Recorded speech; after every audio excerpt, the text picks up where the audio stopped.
pressure. Throws over the middle, caught by Samuel. Breaks a tackle. Still on his feet. And speed now. Samuel racing to the end zone. And he dives. And he's in.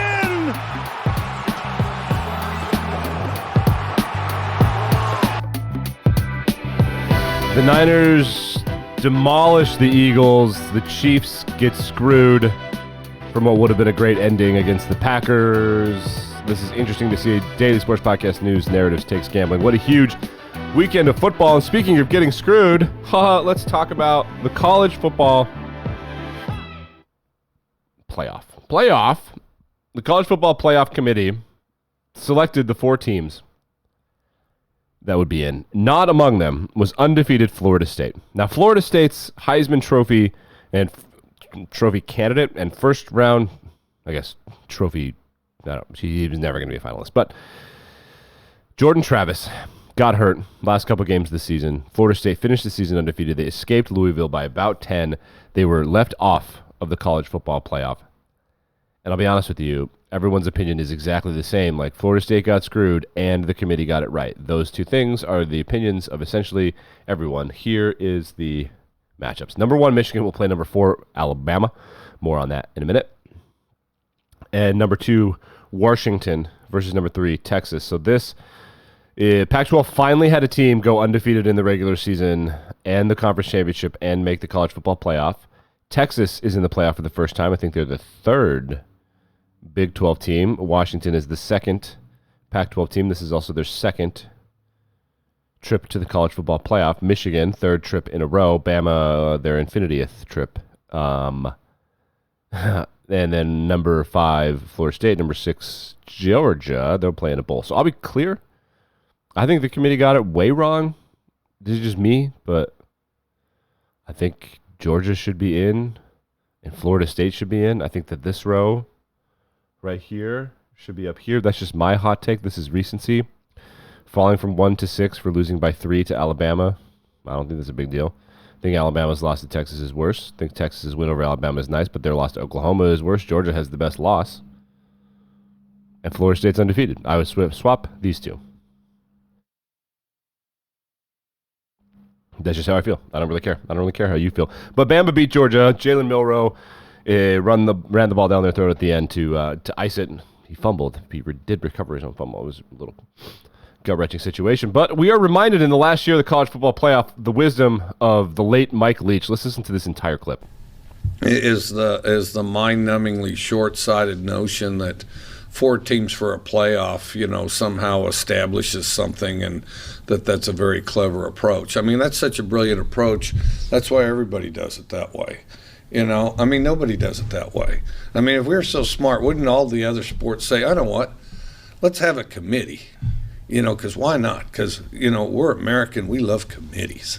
Let's get us a committee. Well, who should be on the committee? Well, I don't know. This guy's a good guy. Let's have him on the committee. Well, there's people on the committee that don't even have remote associations with football, nor have they at any level other than being a fan. But you know what? Let's have them on a committee. Why not? And then, it'd be fun. We'd go to that resort. We could talk. We could hang out at dinner. And then we'll decide which 4 teams should go.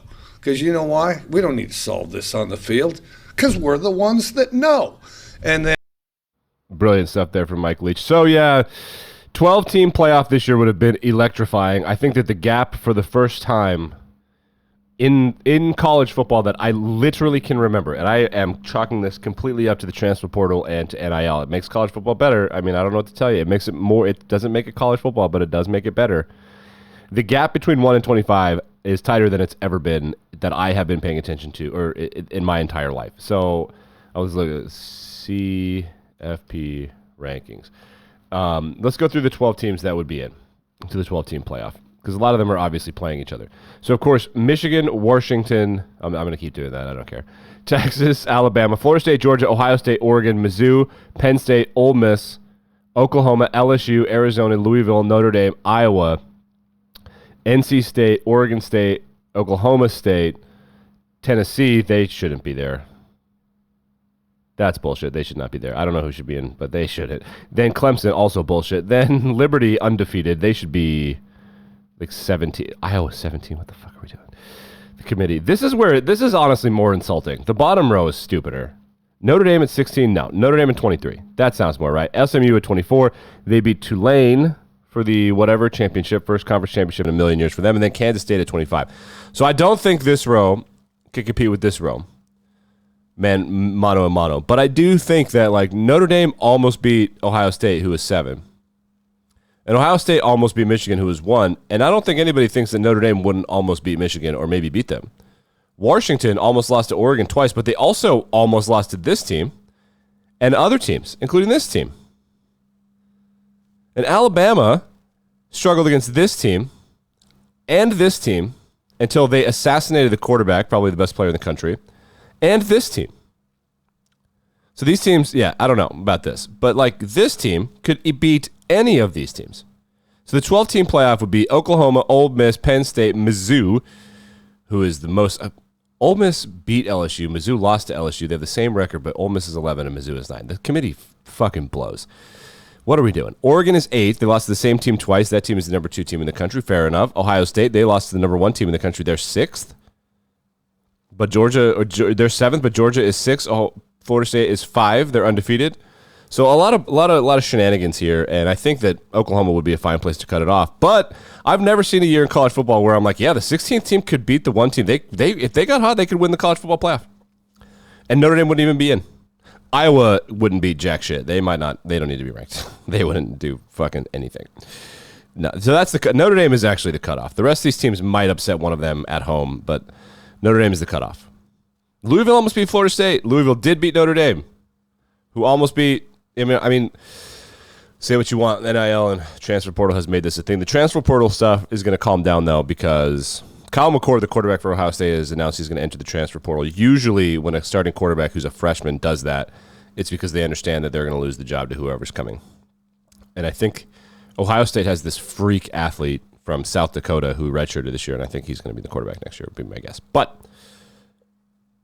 the transfer portal and crazy eligibility stuff is going to run out because of COVID. So I think this is going to kind of end. I don't know. Anyway, that's college football. A lot to talk about on that. Let's go to pro football where crazy stuff happened. So I guess the Chiefs kind of got screwed a little bit by the refs, but the Packers also kind of got screwed by the refs. It evens out. It was a complete ref show. I think it was Clete Blakeman. I don't know. We got to start with this Philadelphia thing. So this guy named Big Dom, there he is. That's Big Dom. This is Dre Greenlaw, number 57. He went over there, and the things were getting chippy. Then this guy, who's a security guard, got in his face. This guy touched this guy. This guy touched this guy, the player. This guy got ejected, and now everybody knows him. He's famous. And this guy got ejected for this guy getting in his face, who's not a football guy at all. So let's hear what everyone has to say about this. Here's Kyle Shanahan's thoughts on the situation, which is it's bad. At first I thought it was funny. Now I'm thinking, dude, that Big Dom guy's a piece of shit. I tried my hardest not to lose my mind. Hopefully I didn't embarrass myself too bad.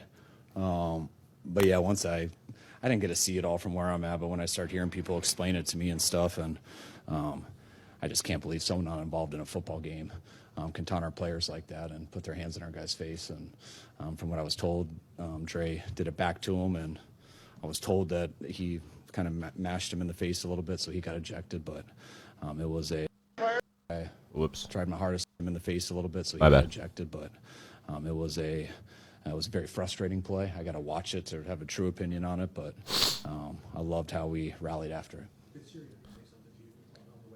So the reporter's asking what Sirianni said after the incident. He did come up to him and say sorry. He was awesome. He wasn't a fan of what happened on the play either. And from that moment on, Philly went on to score one more touchdown. San Fran went on to score 4 more. So it really rallied them, pissed them off, and like that was not a great moment for the Eagles and Eagles fans. It was gross. I mean, if you cheer him, like get in his face, and then you look back at it, like, man, what an asshole that guy is. What a complete douchebag. And here's a little bit of a clip of the situation. See there, this guy took a shot at him, and Big Dom took a shot back. This guy got in his face, like he's pointing at him. This guy thinks he's on the Birds, and they all do. All these callers to WIP, they all think they're on the Birds, and they're not. So I mean, like that's dumb. That's college football stuff. It's complete dipshittery. Oh, let's go back to the playoff. One more thing. I forgot about this. Let's watch Michigan's reaction to Ohio State, Alabama being announced as their opponent. Watch how excited they are. This is amazing.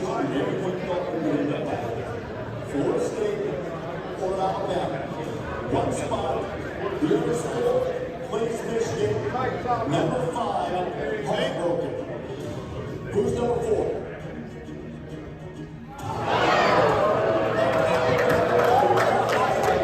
Their reaction is like, oh, shit. Here's another angle of it. It's great. This is so funny.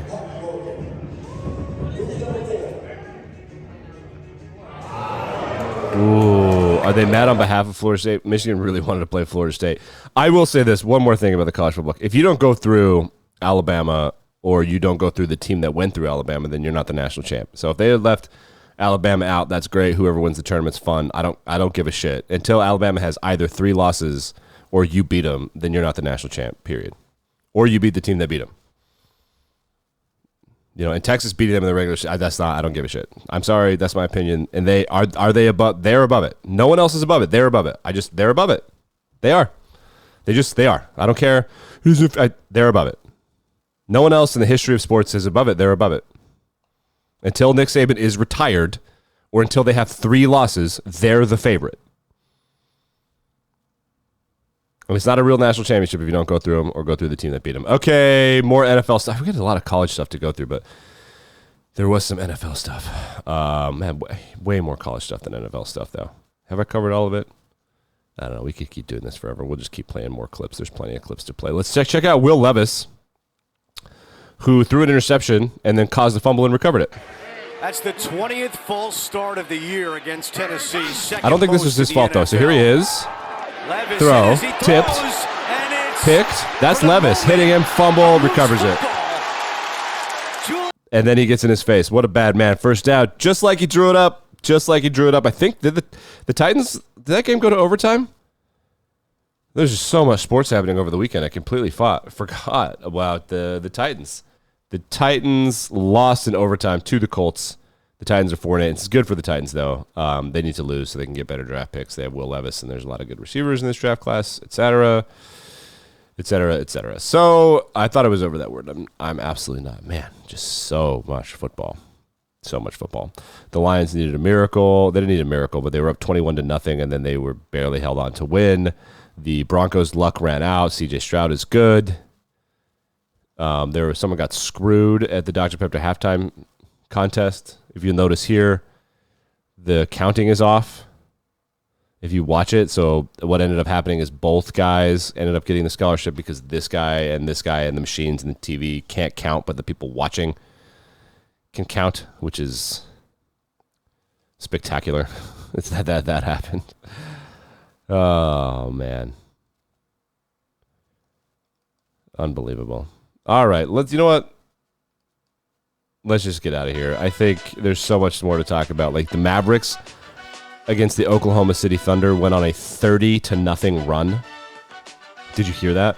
They went on a 30-0 in a basketball game. One team scored 30 in a row.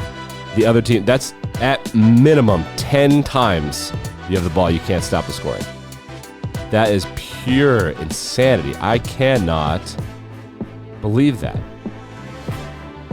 Let's listen to the head coach of Missouri talk about ways he's going to prepare to beat Ohio State. Does he have any thoughts? Like, what is the strategy for beating Ohio State? Elijah Drinkwitz, how are you going to do it? Hey guys, I got a quick phone call. Connor Stallion's beeping right here. I'm trying to get a few signals.